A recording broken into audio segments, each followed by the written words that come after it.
Hola, buenos días. ¿Cómo están? Aquí Leli, Emanuel, de Fundación Cathy Sommer. Emocionados porque hoy tenemos de invitado a un tremendo ser humano y estamos felices. Imagínense, Mario Sabán es licenciado en Derecho, tiene 6 doctorados en filosofía, antropología, psicología, historia, teología y matemática aplicada. Eso genera una gran gama en la cual podemos hablar justamente con alguien que tiene los conocimientos y para su objetivo es ayudar a otras personas a crecer y a realizarse y a mejorar en sus vidas aplicando en su día a día los principios de la Cábala. Aquí tenemos al investigador y gran profesor que nos enorgullece presentarlo, profesor de Cábala, doctor Mario Sabán. ¿Cómo están? Gracias por la invitación. La verdad que para mí es un placer y bueno, fue muy emotivo conocerles en Chile. La verdad que me sentí muy cercano a vosotros. Por supuesto, a todos los que estuvieron en el seminario y en las conferencias, pero sobre todo a vosotros con todo el recorrido, con todo el camino de vida que han tenido. Y yo, bueno, entre feliz, emocionado de estar aquí.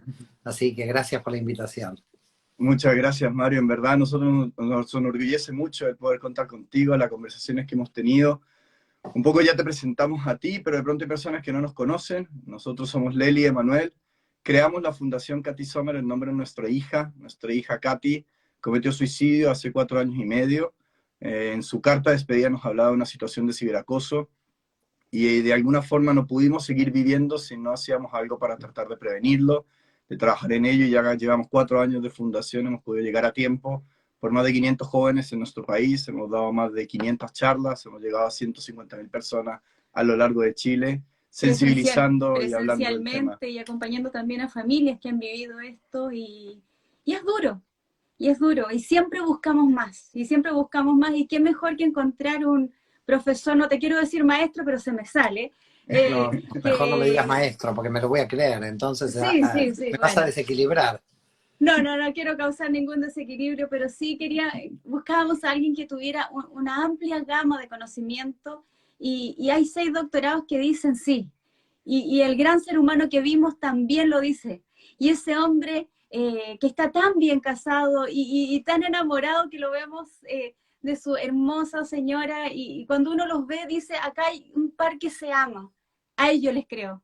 A ellos les creo. Si está el La amor verdad que presente, es la evidencia. gracias. Sabes que Marisa recién entró, le iba a enviar un beso, que ya puso sus corazoncitos y gracias por todo lo que dices. Y como yo muchas veces digo, a veces los doctorados se llega poniéndose a estudiar mucho y a escribir mucho, pero ser persona es mucho más difícil. Es lo que nosotros intentamos hacer toda la vida. Así que un doctorado en 3, 4, 5 años, al final alguien lo saca, pero ser persona es más difícil, así que prefiero ir por ese camino. La verdad, el tema es muy delicado, muy serio. El tema es muy delicado, muy serio. Hay que tener mucho cuidado con lo que uno dice. No hay que herir a los familiares, sobre todo hablar desde dónde. A mí me cuesta hablar mucho de temas donde yo, y digo, yo gracias a Dios no he pasado por ahí, ¿no? Es decir, un accidente de tránsito de un hijo, por ejemplo, ¿no? Que mucha gente ha perdido hijos en accidente de tránsito. Entonces es como, muchas veces yo me siento como un intruso en hablar de temas donde yo no tengo la experiencia ni quiero tenerla tampoco. Pero sí lo que puedo decir, mi humilde aporte, es que sí he podido constatar, he podido vivir una de mis tesis doctorales. Vuelvo a las tesis doctorales porque hay una que me llama la atención, que es la que yo realmente no solamente puse mi capacidad teórica, sino también mi experiencia práctica con exalcohólicos y exdrogadictos, donde muchos de ellos me decían, y es ahí donde yo por primera vez tomé contacto con la posibilidad del suicidio. Ellos me dijeron claramente, entré en la droga porque era la droga o me suicidaba. Entonces al final yo decía, pero qué fuerte esto, ¿cómo? La droga los salvó del suicidio, pero los metió en ¿Sí? la droga. Es decir, la causa por la cual cualquiera de ellos se hubiera suicidado, fue la misma causa que los llevó a ese desequilibrio de entrar en la droga.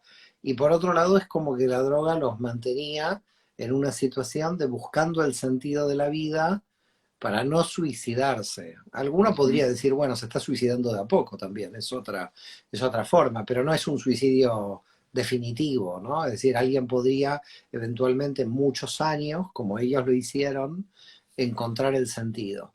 Te Lo da que, tiempo, claro, te da porque tiempo para como que daba reaccionar. tiempo, ¿no? Es como que daba tiempo.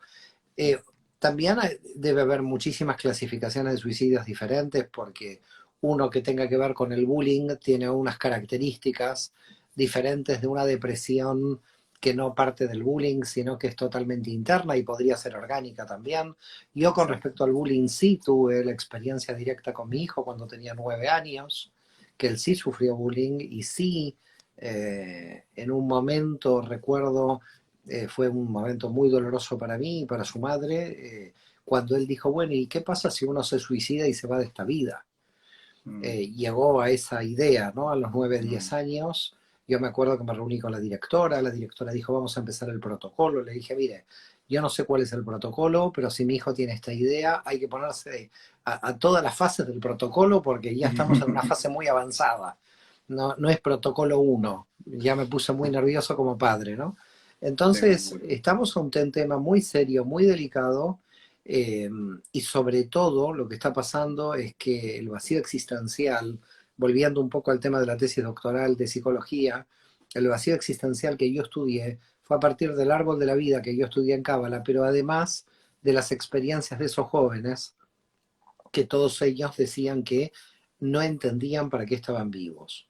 Mm, Y yo creo que para mí el punto central es este, es decir, cualquier persona que no llega a entender, ya no solo hablo de jóvenes, hablo de todos, de todas las edades, para mí cualquier persona que no llega a entender qué sentido tiene su vida o llega a la conclusión de que esta vida es un absurdo y no tiene sentido, esto se vuelve muy peligroso para la propia persona porque está al límite de irse de este mundo, ¿no? Entonces, yo creo que hay que redefinir la percepción de este mundo de la mejor manera posible y hacer que ese vacío se pueda comprender y que los jóvenes lo puedan comprender. Estamos ante algo muy difícil. Esta tarea para mí no es fácil. No es fácil, ya te digo, porque sobre todo lo más curioso, lo que yo me llamaba mucho la atención cuando tuve este contacto con los jóvenes exdrogadictos, que ellos decían que frente a sus padres ellos podían mostrar una normalidad absoluta. Y creo que mm, esto es como lo más inquietante para mí.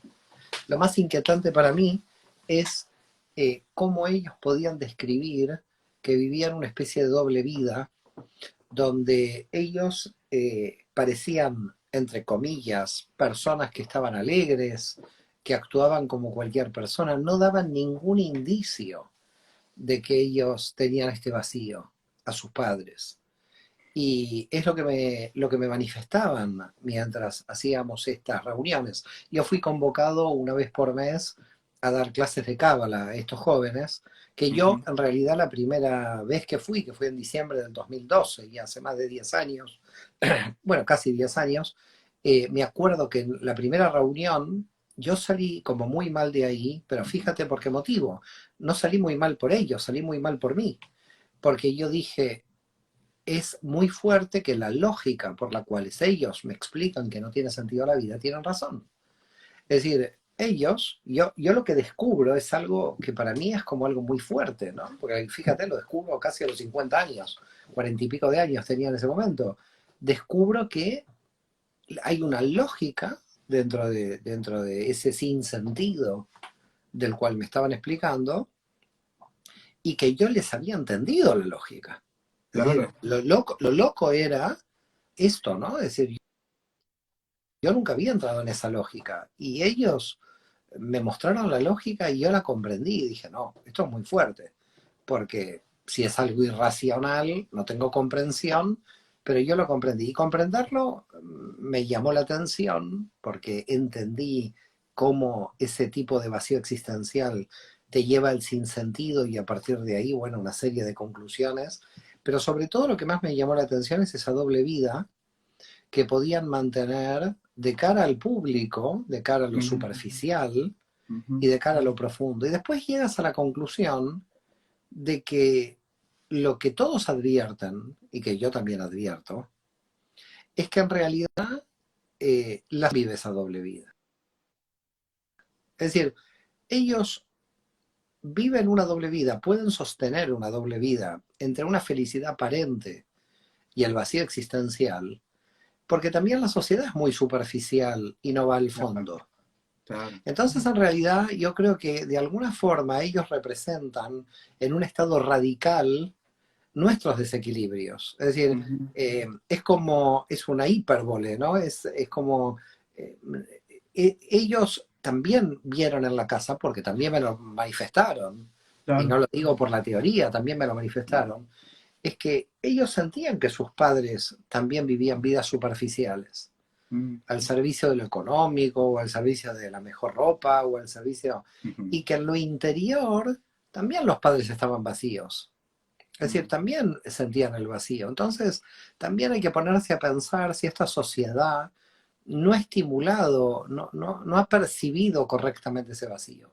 Pero bueno, son temas que se pueden desarrollar con profundidad, pero creo que son sumamente interesantes que nos pongamos a hablar de esto, ¿no? Y qué hermoso lo que nos comparte Mario, porque efectivamente en los casos que vemos nosotros, la mayoría de las cartas, por ejemplo, de los jóvenes, son diciéndole a los papás, voy a tomar esta decisión para no ser una carga para ti. Entonces, de alguna forma también sienten el proteger a su familia por medio de ocultar esto, de no contar. También nosotros recomendamos mucho el cómo como familias nos vulnerabilizamos, nos mostramos con ese vacío, nos mostramos que no es malo tener ese vacío y generamos tener esas conversaciones de modo tal de, si tú no me has contado algo, compartámoslo, crear un espacio de compartirlo. Y hoy día, precisamente, hoy día 10 de octubre, es el Día Internacional de la Salud Mental. Y es algo que es importante, porque si bien en septiembre trabajamos mucho lo que es la prevención del suicidio en sí, trabajar la salud mental es básico para poder tener buenos cimientos. Y desde ahí te queríamos preguntar, tanto tú como ser humano, como también de tus conocimientos de Cábala, ¿qué se entiende por salud mental o qué se entiende por estar mentalmente sano? Bueno, desde el punto de vista de la Kabbalah no voy a ser muy positivo porque todos estamos desequilibrados. Quiere decir que la salud mental se basa en, para mí, tener una paz interior en el alma donde uno puede afrontar los desequilibrios, tanto externos como internos. Yo creo que uno no llega nunca al equilibrio, llega a la mejor gestión de sus desequilibrios. Creo que hay que tratar de caminar por ahí. Y creo que si uno camina por ahí está mejor porque el tema de los desequilibrios nos hacen crecer. Es decir, yo no veo mal, no veo mal los desequilibrios. Por supuesto hay que ver hasta qué punto, ¿no? Bajo qué rango se mantienen esos desequilibrios. Yo pienso que algo saludable es algo que se puede gestionar.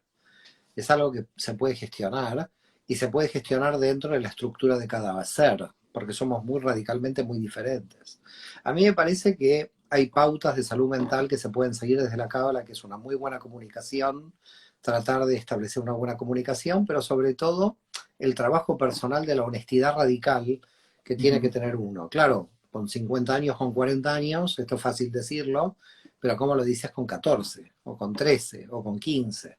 Donde hay un mundo que está muy distorsionado, porque en realidad está amplificado el problema, ¿no? Es decir, todo se amplifica de una manera y entonces, claro, si todo se amplifica, hay que tratar de ver que no se amplifique, ¿no? La primera ruptura amorosa a los 15 años puede ser una catástrofe para un adolescente. Sí. Y después que tienes 10 rupturas amorosas ya no es ninguna catástrofe, ya te das cuenta que es parte de la vida, ¿no? Entonces, yo lo que creo es que salud mental para mí es la buena gestión de los desequilibrios. Y para esto se requiere un esfuerzo muy grande a nivel de honestidad radical con respecto al alma y también a poder ver la sombra desde adolescente o las partes que a uno no le gustan y no solamente convivir con ellas, sino poder hablarlas, poder ver que también en las debilidades se pueden encontrar fortalezas ocultas. Para mí hay que hacer un cambio de percepción global. El problema que para mí, el problema que tenemos es que tenemos enquistadas muchísima cantidad de cuestiones culturales, en el cristianismo la culpa por el sexo, la culpa por esto, la culpa por el otro, Sí, gente muchos que tiene, tabús. Gente que tiene una tendencia homosexual que de adolescente se prefiere suicidar antes de demostrar a la familia. Si la familia es muy religiosa, la presión que tiene ese adolescente hace que no pueda demostrar cuál es su tendencia. Entonces yo creo que hay que liberar a la gente de las estructuras religiosas y políticas que nos han impuesto. Y la única forma es empezar uno por uno y no tener miedo a uno decir quién es, a pesar de que tal religioso diga lo que diga. Y entonces, claro, tú ves desequilibrios sociales que provienen de fuera, que no ayudan al sujeto a ser libre, y los desequilibrios internos. Y claro, si esto entra en colisión, si ambos se unen, si tienes desequilibrios externos e internos, que además están todos juntos operando, y en un momento que la persona se ve atrapada sin salida. Es decir, se ve, no veo ninguna salida a no ser que me pueda suicidar. Es decir, me voy de este mundo porque no veo una salida. Si mi familia no me escucha, o mi familia escucha que yo tengo una tendencia sexual que no es la que tienen que escuchar, de repente me prefiero escuchan. Y yo creo que a los que nos están escuchando, sobre todo a los jóvenes, hay que decirles, miren, ¿saben qué? Lo más importante es que vivan la vida que tengan, tengan la identidad que tengan, y no tengan miedo. Creo que no tengan miedo a vivir.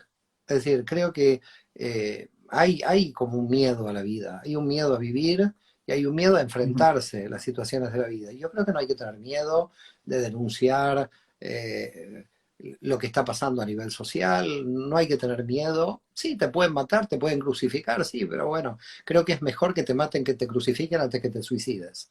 Es decir, yo creo que hay que ser lo suficientemente valiente, pero hay que aprender, hay que enseñarle a los niños a ser valientes, a comunicar lo que ellos quieren. Es decir, si queremos una humanidad mejor, tenemos que liberar a esas almas de esos condicionamientos.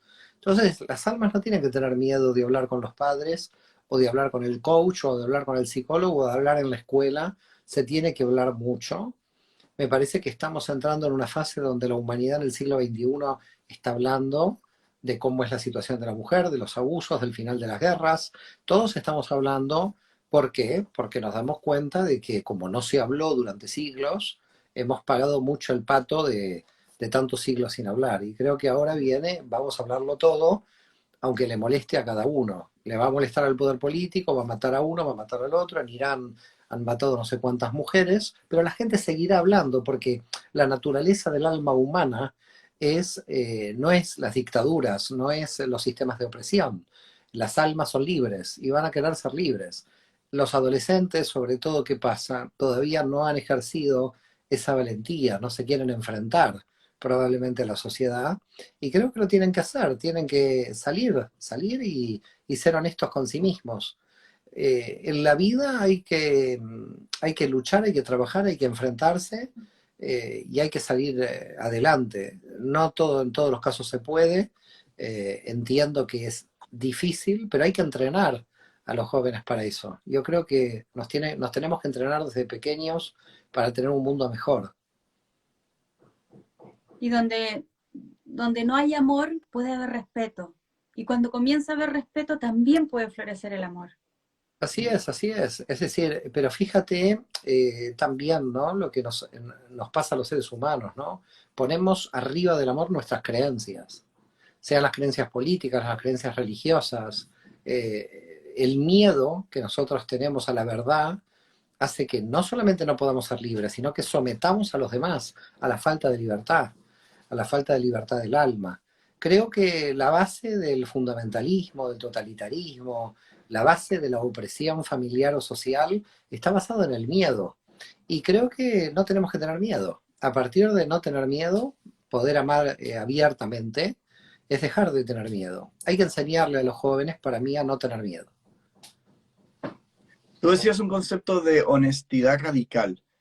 ¿Podrías profundizar un poco en él? Porque no quiero, te lo he escuchado varias veces y me encanta cómo lo explicas, porque a veces uno piensa que entonces tengo que decir lo que yo pienso todo el mundo independiente de lo que piense. Entonces quiero que podamos entrar un poquito en ese concepto que lo mencionaste, que lo encuentro en términos clave de gestión de salud mental también, ¿qué significa ser honesto radicalmente? Bueno, la base, a mi modo de ver, de la honestidad radical es que uno tiene que hacer un esfuerzo de poder mirar, y vuelvo a reiterarte, esto lo puede hacer uno a los 40, 50, hacerlo cuando uno es más joven es más difícil, y por eso creo que hay que ayudar, ¿no? Hay que ayudar a los jóvenes a que lo puedan hacer, que es el reconocimiento de lo que llama Jung las partes oscuras, la parte oscura, ¿no? Lo que nosotros en Cábala le llamamos el Satán, que está ahí para que nos hace avanzar, no nos quiere destruir, no nos quiere tirar abajo. Entonces, esa honestidad radical a mí me costó años, a la gente de mi generación, que probablemente es vuestra generación, nos costó años, pero la idea, lo que está pasando ahora es que llegan al sinsentido muchos por esa honestidad radical, porque se dan cuenta que hay un vacío. Es decir, percibir el vacío por parte de los jóvenes es que son honestos. Nosotros no percibíamos el vacío por nuestra deshonestidad social, lo llenábamos con trabajo, con una carrera profesional, con auto y con esto. En realidad nosotros éramos bastante deshonestos en nuestra generación con nuestra alma, porque llenábamos ese vacío en general con cuestiones materiales. Esta generación tiene una sensibilidad más alta, y por eso yo creo que como tiene una sensibilidad más alta, quiere ser más honesta, y lo primero que encuentra es el vacío. Pero hay que explicarles que ese vacío es un vacío que se tiene que llenar con conocimiento, con búsqueda, con una búsqueda interminable, que no hay un resultado en un título académico o en un trabajo, que es un trabajo interior.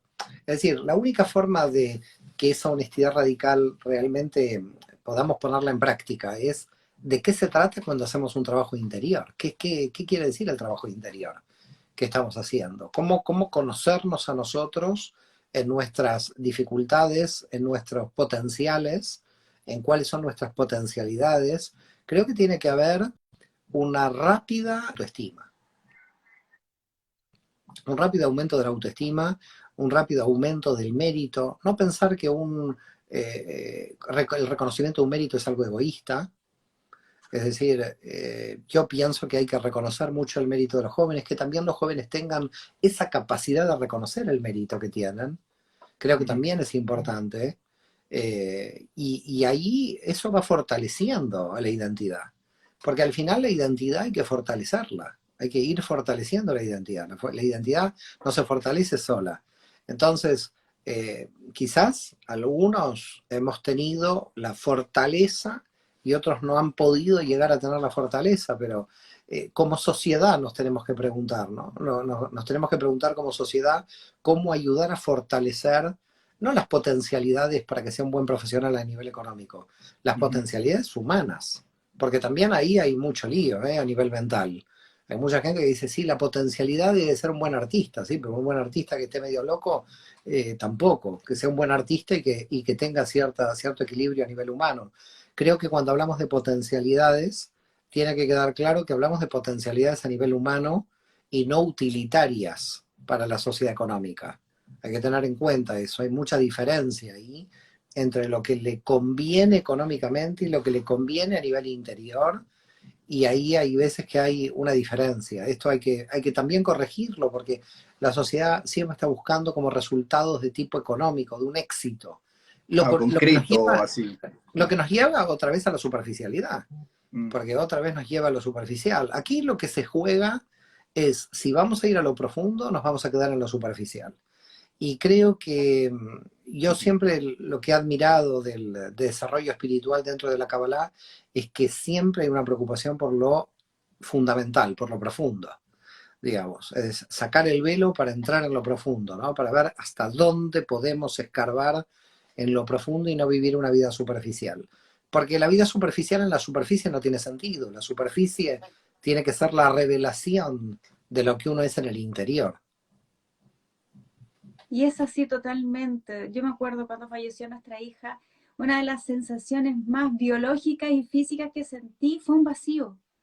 Fue un vacío que en el pecho, o sea, era respirar y sentir como que el aire pasaba de largo, literalmente. Y ese vacío, yo creo que si no hubiésemos hecho la fundación, si no nos hubiésemos puesto a estudiar, a buscar, a acompañar a otra familia, ese vacío era algo que no tenía cómo llenarse. No tenía cómo llenarse y solamente a través del estudio, a través de la ayuda, a través de la solidaridad, de la empatía y del sentirme sumamente ignorante, con cada cosa que aprendía, porque ¿por qué no supe esto antes? Y aprendías más y te volvías a sentir más ignorante, mientras más sabías eras más ignorante. Entonces, ese vacío siempre, ahí comencé, después de escucharte también empecé a entender que no es malo sentir ese vacío, porque ese vacío me da la posibilidad de llenarlo, y de llenarlo con algo valioso, de llenarlo quizás en esta segunda oportunidad de vida, porque literalmente cuando fallece un hijo, tú falleces con él. Entonces, ¿cómo lo vamos a llenar? Nos preguntaban también si el vacío, no, no compararlo o no asimilarlo a soledad. Yo sé que es distinto, pero lo que yo sentía era un vacío. Y el poder acompañar a otras personas ha permitido que ese vacío que era mi vacío ha comenzado a ser llenado con esos abrazos de los chicos, con esas situaciones en las cuales te sientes útil, y simplemente lo que estoy haciendo es entregar, pero a la vez al entregar estamos recibiendo.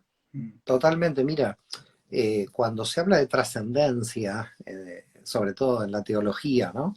Cuando se habla de trascendencia parece que se habla de la creencia en Dios o algo religioso. Trascender es cuando uno desde el amor hace algo por los demás, sale de sí mismo, ¿no? Y cuando uno está criando un hijo, sale de sí mismo para poder criarlo, pero también cuando pasa lo que pasa en vuestro caso y lo que están haciendo de alguna forma con esto que están haciendo, con este trabajo, también están saliendo. En definitiva, el aumento de nivel de conciencia no es un aumento donde yo me voy a un monasterio en Nepal y me quedo 20 años ahí adentro. El aumento del nivel de conciencia es cuando yo salgo hacia afuera y trato de cambiar la realidad de la materia, las condiciones, es decir, el fin de la guerra, que las mujeres se tiren el velo, si no lo quieren, al velo. Es decir, al final el cambio a nivel de conciencia viene por enfrentar los miedos. Y creo que el siglo XXI se va a destacar de que la gente no le está teniendo miedo al poder político ni al poder religioso, que es el principal causante de muchos de los miedos que nosotros tenemos. Entonces, yo digo, hay que liberarse como almas a nivel de conciencia, porque queremos entregar lo mejor a los demás, pero al mismo tiempo que nos dejen entregar lo mejor a los demás, implica que el poder que está del otro lado se dé cuenta de que la humanidad no quiere ir por donde nos están llevando. Es una situación donde cuando uno llega al límite, y creo que vuestro caso es llegar al límite, creo que cuando uno llega al límite es la máxima resituación de los valores. Es decir, cuando alguien llega a una situación límite, una situación de guerra o la muerte de un hijo como vuestra, ya no queda alternativa de no poder más elegir lo superficial. Es decir, ahora sí tengo que ocuparme de esto con urgencia. Es decir, es la urgencia del sentido. El sentido se encuentra ante la urgencia. Entonces, en la urgencia del sentido se encuentra el sentido. Es más, yo te diría que en la urgencia del sentido aparece la voluntad. La voluntad a veces está dormida si no hay urgencia del sentido. Y a veces no encontramos el sentido si algo no nos pega fuerte, y cuando nos pegó fuerte, entonces decir, ahora voy a dar revancha a la vida con las energías que tengo para que todo el mundo escuche de que cómo voy a luchar para que otros jóvenes no se suiciden. Entonces, al final, yo creo que hay dos tipos de martirios en la humanidad, dos tipos de mártires. Un tipo de mártir que es vuestra hija como modelo que hace que vosotros saquen vuestra fuerza y quieran cambiar el mundo en este aspecto. Y otro tipo de mártires, como la mujer de Irán, que murió, es otro tipo de mártir, porque también la gente se está levantando. En definitiva, la historia de la humanidad es la historia de aumentar el nivel de conciencia a pesar del martirio. Y creo que vamos a ver en el siglo XXI muchísimos millones de mártires, porque la gente se ha cansado de un sistema. Entonces, pero la honestidad nos va a costar mucho como humanidad. La honestidad nos va a costar mucho como humanidad, porque para ser honesto va a haber desertores de los ejércitos, va a haber quema de las armas, va a haber gente que va a decir lo que está pasando. ¿Pero por qué? Porque la humanidad necesita a veces llegar a un límite para a través del martirio redimirse. Entonces yo creo que vuestra hija fue una mártir para que ustedes hayan creado este movimiento, y este movimiento no se hubiera podido crear si eso no hubiera pasado. Y entonces la historia de la humanidad es que siempre hemos tenido almas que de alguna manera ofrendaron su vida física para hacernos elevar el nivel de conciencia. Ahí me encanta lo que dices y te agradezco mucho lo que nos compartes, porque así también a veces lo sentimos que Katy nos empujó a este salto de conciencia que no estaba en nuestros planes y, y de alguna forma, por más de que suene raro, se lo agradecemos, porque nos ha abierto los ojos a algo distinto y hoy día trabajamos por lo que tú decías. No quiero que ningún papá o mamá tenga que vivir lo que nosotros vivimos para que eleven su conciencia, para que trabajen de forma distinta. Y tú lo mencionabas al principio, al final salud mental es gestión. Yo he aprendido de tu libro Psicología y Cábala que al final tenemos un yo social que nos mueve mucho, pero que de alguna forma tenemos que trabajar para llegar a un yo personal, al amor propio, a ese tiferet, a esa belleza, para tener la valentía para hacer el salto al vacío, por decirlo así. El salto al vacío de llegar a Keter y conectarnos con nuestra esencia en el infinito. Pero quería preguntarte si ya podemos ya en esta media horita que nos queda hablar un poco como más de herramientas. Hablamos en salud mental como algo de gestión. Si yo todavía estoy muy en Malhut, en lo físico, en este plano de conciencia que dependo mucho de lo que tengo, de mi cuenta corriente, de las casas, de los autos, o de mi yo social y lo que yo proyecto, ¿cómo trabajamos uno personalmente? O ahí por ahí te me preguntaban cómo acompaño a mis hijos para fortalecer ese amor propio y no quedarnos en ese amor social, en ese yo social. Bueno, es que ahí está el tema, ¿no? Es lo que nosotros en el árbol de la vida llamamos cómo subir de Yesod a la Tiferet. Y fíjate que los adolescentes son el arquetipo de Yesod, son el arquetipo del yo social, ¿no? Es decir, si todo mi grupo se alcoholiza, yo me alcoholizo como fidelidad al grupo, porque si no, el grupo, ¿qué va a decir de mí? Yo creo que ahí hay que cambiar algunas cuestiones, algunas pautas, ¿no? Ya Canetti lo analizó en su obra Masa y Poder, de cómo uno es de alguna manera engullido por la masa y uno no se da cuenta, ¿no? La fuerza del grupo, con tal de tener una pertenencia a un grupo. Entonces, hay que trabajar la personalidad. Entonces, herramientas para trabajar la personalidad, básicamente es que la persona forme criterios propios. Vuelvo a repetir, es muy difícil en la adolescencia, porque el adolescente lo que está buscando es ser aceptado por el grupo. Pero cuando el adolescente no es aceptado por el grupo, de repente que los padres puedan intervenir en un cambio rápido de colegio, ¿eh? Esto podría ser alternativa, ¿no? Es decir, hay varias formas que se pueden llegar a pensar como herramientas, ¿no? Lo que pasa es que yo te digo, todas las herramientas las voy a poner entre comillas, porque para mí lo más inquietante de esta situación y donde todas las herramientas para mí quedan pulverizadas, es en esa situación que ellos cuentan donde nada, no dan ninguna pauta de lo que está pasando. Es decir, para mí la cuestión más inquietante está en perforar esa capacidad que tienen muchos de los que, por lo menos yo escuché que se han drogado, exdrogadictos, que ellos les pueden mostrar a los padres una felicidad como real, frente a su familia, ¿no? Entonces, a mí me parece que la primera herramienta, antes de dar herramientas, es ver cómo se penetra profundamente en la comunicación con ellos. Uh-huh. Es por ahí. Es decir, para mí es comunicación, comunicación y comunicación la herramienta. En este caso, porque hay que penetrar en una, podríamos decir, imagen falsa que ellos tienen, pero que el que sienta el vacío existencial se da con una imagen falsa. Lo extraño somos nosotros, que creemos que ellos están coherentes en esa situación y que no están en esa imagen falsa. Es decir, lo inquietante es cómo nosotros no lo podemos ver.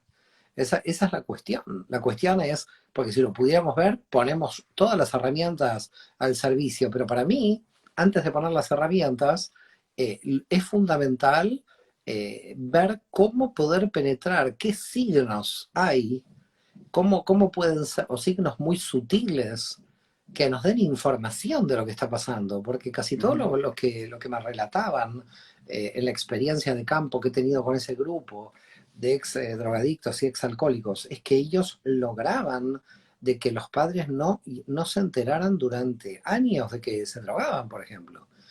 Podían mantener, tenían técnicas que aprendían para poder mantener esa situación, podríamos llamarla superficial. Para mí, la primera herramienta es penetrar eso, penetrar esa coraza para llegar a lo profundo y que se pueda hablar del vacío existencial y que se pueda hablar, para mí la vida no tiene sentido. Bueno, empecemos por ahí. Si la vida no tiene sentido, ¿cómo se construye el sentido? ¿Cómo vamos a ver? Para mí ya hay que hablar del vacío existencial como algo fundamental, como una cuestión para hablar. Es decir, porque el vacío existencial, cuando se está hablando, es hablar del sinsentido. Entonces, hablar directamente con los jóvenes, diciendo, ¿para ti la vida tiene sentido? Es decir, lo que estás haciendo. Es decir, que haya una honestidad, pero es difícil, no es fácil. Por eso digo, para mí, comunicación, comunicación, comunicación. Para mí esa es la herramienta fundamental. Y tener estrategias para penetrar ahí. Por supuesto, hay profesionales aquí que tienen que intervenir con sus conocimientos.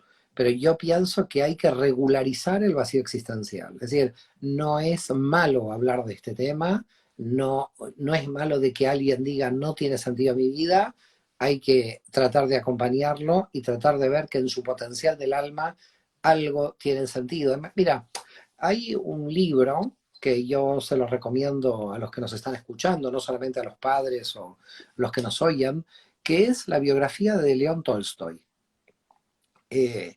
Yo en general no soy muy, digamos, lector de los escritores rusos, pero Tolstoy, yo leí su biografía y toda la biografía de Tolstoy, que está editada por la editorial El Acantilado, ¿por qué lo recomiendo? Ahora verán por qué. Él busca el sentido de su vida durante toda su vida, pero lo busca en serio. Él dice, bueno, yo creía que ser un intelectual famoso en San Petersburgo era lo que yo quería en mi vida. Y entonces estábamos los intelectuales escribiendo ya cosas absurdas con tal de seguir hablando entre el mundo intelectual, hasta que me di cuenta a los 5 años que el mundo intelectual no tenía sentido. Luego quería ser rico y entonces heredé esto y lo otro. Y a los 5 años, luego me di cuenta que quizás tenía que crear una familia para darle sentido a mi vida. Y tuvo como 18 hijos, yo qué sé.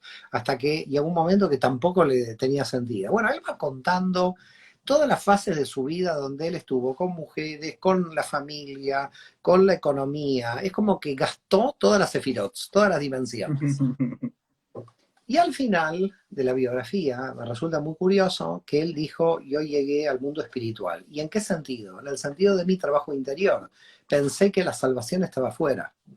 En definitiva, lo que te das cuenta con esa biografía es que la gente cree que el sentido se encuentra en lo superficial, que el sentido se encuentra en lo que está afuera. Y el sentido uno lo encuentra cuando hace la introspección personal, cuando va hacia adentro. Pero nadie nos enseñó a ir hacia adentro. Este es el otro problema. Nadie nos enseñó a ir hacia adentro y lo peor es que cuando vas hacia adentro te encontrás con el vacío. Con lo cual, primera cuestión, a la gente hay que enseñarle a ir hacia adentro. Segundo, a la gente hay que enseñarle que cuando va hacia adentro va a encontrar el vacío y que a partir de ahí empezamos a hablar. Pero no hay que tenerle miedo a ir hacia adentro y encontrarse con el vacío. Y es ahí donde, ante ese miedo de encontrarse con el vacío, la gente vuelve a lo superficial. Es decir, se rebota en lo superficial. Y entonces, claro, pero se rebota en lo superficial con la conciencia de que está teniendo una doble vida. Porque en el interior siente que no hay sentido y en el exterior está tratando de buscar un sentido que el exterior no se lo da. Entonces, hay que explicar estas cuestiones a la gente. Y yo creo que explicando con el tiempo se va cambiando la percepción. No es de un día para otro el cambio de percepción. Nadie lo cambió de un día para otro. Pero hay que ir cambiando de percepción. No es malo decir lo que uno siente, no hay que avergonzarse de lo que uno siente ni de lo que uno es, no hay que tener miedo ni a la familia, ni a la religión, ni a la patria, ni a nadie para decir lo que uno realmente es. Y a partir de ahí vamos a ir liberando a las almas para que honestamente salgan de los mecanismos de control religioso y de control social. Que esos mecanismos ya están metidos dentro de muchos jóvenes. Sí, muchos jóvenes tienen miedo porque los padres al final representamos a las instituciones, en cierto modo. La primera institución somos nosotros. Entonces, si tienen miedo a comunicarse con nosotros, ¿cómo después van a tener miedo a decirle que van a tener miedo? Porque nos tienen miedo a nosotros. Yo creo que no tienen que tener miedo a la comunicación y a decir honestamente, pero hay que decírselos. Hay que decir, no me tengas miedo, di honestamente lo que tienes en tu interior. Y a partir de ahí vamos a ver qué tiene en su interior, cuáles son sus miedos, cuáles son sus partes oscuras. hay que normalizar lo que nosotros por tabú lo hemos denominado anormal. Sí. Esto es lo que hay que hacer. Hay que normalizar todos los temas. Se puede hablar de todos los temas. No hay nada que no se pueda hablar. Dios no impide que nosotros podamos hablar de ningún tema. Y por lo tanto, la honestidad radical tiene que empezar por casa. Tenemos que empezar nosotros a ser honestos radicalmente. Pero a veces nos cuesta ser honestos radicalmente. Esa es la realidad. Por vergüenza, por pudor, por no contar, que a mí no me pasó. Sí, a mí me pasó de todo, lo que nos pasa a todos. Y no pasa nada. Y no es vergonzoso decirlo. Y si alguien lo dice y la gente hipócritamente lo critica, es un problema de la hipocresía de la gente, pero no de quien lo dice. Mm. A mí me pasó ahora, hace poco estábamos viendo fotos. Hay una campaña que una chica que nosotros seguimos está haciendo acerca de la última foto con su ser querido que falleció por suicidio. Ella también perdió a su hermana por suicidio y le enviamos un abrazo grandote a ella. Ella es una campaña de la última foto. Yo empecé a buscarla, cuál fue mi última foto con Katy, y me encontré un video que ella hizo, que fuimos a un concierto, ella tocaba música, de hecho estamos en un espacio que era su sala de música aquí en la casa, y era una canción en la cual ella cantaba un coro que decía, no te has reído lo suficientemente de mí. Y, y yo fui el que grabé ese video, yo fui el que grabé esa canción. Si bien la canción era en inglés, pues yo ya hablaba muy bien inglés, gracias a Dios también, y la entendía bien. Pero yo honestamente pensaba que ella, a través de sus canciones, ya estaba gestionando lo que estaba sintiendo. Y por más de que yo la escuché, y por eso lo cuento, porque soy yo, no estoy hablando en tercera persona, yo lo escuché decir, no te has reído lo suficientemente de mí, pero yo no tenía herramientas en ese momento, no me sentía o tuve mucho miedo de preguntarle, Katy, ¿qué te está pasando? Y preferí dejarlo en, ya, lo estará gestionando con su música, y no profundicé ahí. No Entonces, preguntarle si estaba bien, si le gustaba y nos conformábamos con la Lo respuesta. que pasa que el planteo, si uno camina por ahí, que te entiendo que camines por ahí, es un planteo interminable. Es un planteo interminable porque al final hay que aceptar las cosas como son y eso es muy duro. Yo creo que uno no puede estar autoflagelándose en todo lo que uno no pudo ver, porque uno es un ser humano limitado. Yo también muchas veces pienso, si a los 20 años hubiera visto lo que veo ahora, claro. indudablemente con más información, ¿no? En mi pueblo dice con el diario de ayer, ¿no? Con el diario de mañana, perdón. Entonces, a ver, pienso que hay dos tipos de legados, no de delegados, de legado, ¿no? De Ujú. herencia. Hay un Sí. legado de nuestros ancestros y hay un legado de nuestros descendientes, de nuestros hijos, pero todos nos están legando algo. Ujú. Eh, yo creo que ustedes han recibido un legado de vuestra hija, en este caso. Es decir, hay un legado que les ha dejado. Es decir, trabajen esto. Y de alguna forma ella ha modelado el sentido de vuestra vida. Ujú. En cierto modo, ha modelado el sentido de vuestra vida. Y quizás, desde el punto de vista de la Kabbalah, ella ha venido para eso, para modelar el sentido de vuestra vida y de muchos más. Entonces, nosotros, la autoflagelación de lo que nosotros pudimos haber visto, eso es, te diría, interminable. Eso no es bueno, creo que hay que cortarlo, porque Ujú. no es bueno, no es bueno porque es como infinito. Y en las infinitas posibilidades, yo me acuerdo cuando un autobús, yo estaba en Barcelona, lo recuerdo claramente, le pegó en la cabeza a un transeúnte que no había visto, y yo pensé, ¿y si 10 segundos antes ese transeúnte bebía un café, no hubiera estado ahí? Y Claro. claro, y si no hubiera nacido en el minuto en que nació, tampoco hubiera estado ahí. Y si tú Sí. calculas todas las posibilidades, pero todo dio para que esté ahí, Mm. en ese momento. Entonces, Yo te lo yo creo decía en todo caso desde ahí, no me victimizo ni nada, sino desde el reconocer que lo hice desde ahí y cómo asegurarme que el futuro no me pase de nuevo. En el sentido de, y un poco el mensaje que les transmitimos los papás es, no tengamos miedo de hablar de las cosas que nos da miedo, porque puede que no sepamos qué va a ser, pero si no lo preguntamos, te vas a quedar con esa duda. Entonces, totalmente, totalmente. Lo no mejor, tengamos miedo de preguntar de lo que ignoramos, porque de pronto ahí se abre un espacio de conversación que no sabíamos que podíamos tener y no tenemos que asumir nada. Por ahí alguien ponía, exageremos lo sutil, de modo tal de poder generar esa conversación y de que podamos llegar a tiempo. Yo amo lo que Katy dejó en nosotros y trabajamos cada día para que no se repita. Y reconocemos a través de eso esto lo habría hecho distinto, ok, ¿cómo lo voy a hacer distinto en el futuro? Eso es lo que buscamos, tomar la palabra culpabilidad, tú bien lo sabes, que es falta al deber de cuidado. Entonces, ¿cómo la cambiamos por responsabilidad? ¿De qué manera voy a hacer ahora para responder hábilmente? ¿De qué manera cómo voy a trabajar para que mis respuestas no sean una falta al deber de cuidado, sino que no faltar tanto al cuidado, sino cuidar más? ¿Cómo voy No, a ser más hábil? y además también el trabajo que yo la verdad profundamente, el trabajo de reforzar la vida por esto, ¿no? Es decir, ustedes han reforzado la vida a partir de esto, y me parece que ahí está la clave. Se me viene a la memoria mi abuela que perdió a su hija de 15 años en Turquía por la fiebre tifoidea, y que ella lo único que deseaba era morirse para estar con ella, no quería vivir directamente. Es decir, yo creo que justamente lo que admiro vuestro es redoblar el compromiso con la vida, ¿no? Es decir, la posibilidad de que uno se pueda hundir es mucho mayor en vuestro caso, y no de redoblar lo que están haciendo. Y creo que como humanidad le tenemos que agradecer a vuestra hija y a vosotros todo, digamos, porque la humanidad va a ir despertando el nivel de conciencia por estos golpes que nos van dando.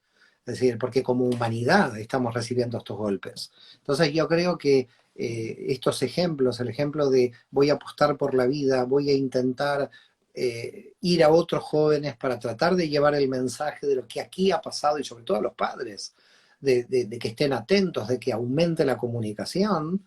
Y bueno, yo creo que es invaluable, eso no se puede medir el trabajo que hacen. Por eso para mí toda mi admiración y siempre mi prudencia con estos temas, porque te vuelvo a reiterar, espero nunca estar en una situación de este tipo, y es muy difícil hablar desde afuera. Se pueden analizar los temas, pero cuando uno no los vive en carne propia, uno se siente un intruso, como me siento yo aquí en este momento. Yo creo que ustedes son los que tienen que explicarle a la gente todo lo que están pasando. Lo han explicado muy bien en vuestro libro, y todos los demás somos intrusos. Los que no han vivido esa experiencia somos intrusos. Tratamos de pensar la realidad, y la realidad hay que vivirla, y la experiencia es intransferible. Entonces, yo creo que están haciendo muy bien en lo que están haciendo. Es la única forma que la humanidad tiene de crecer, a través de transmutar el dolor en amor, que es lo que están haciendo ustedes. Así que mis felicitaciones y mi total admiración. No, gracias Mario. Y así fue escrito el libro Yo elijo salvar. Bueno, tú lo leíste. Es muy rápido de leer, quizás te lloras un par de capítulos, pero después te empiezas a dar cuenta que la historia va cambiando, que es otra historia la que se va escribiendo y es totalmente distinta. Y cada vez que damos una charla a una empresa, a un colegio, a una universidad, cuando cambian, cuando hay un nuevo testimonio, cuando un chico te dice, yo ya los había escuchado, pero ahora recapacité, o te entrega la carta de suicidio de despedida que le tenía lista para dejar a la noche en su casa, ahí es cuando tú dices, eso es la retribución que quería. Mira, Por eso estoy acá. Mira, me pasó, yo tengo una experiencia, nunca la conté, pero bueno, nunca lo conté en ninguna entrevista, pero creo que justo la entrevista que tengo que contarla, y me vino a la memoria ahora que estoy con vosotros aquí. Yo en el año 2019, bueno, hice una gira con muchas charlas por toda América, y estuve en Ecuador, y recuerdo claramente en Quito que se hizo bueno, una conferencia. Había poca gente porque esa no estaba tan publicitada, estuvo publicitada otras de Cábala.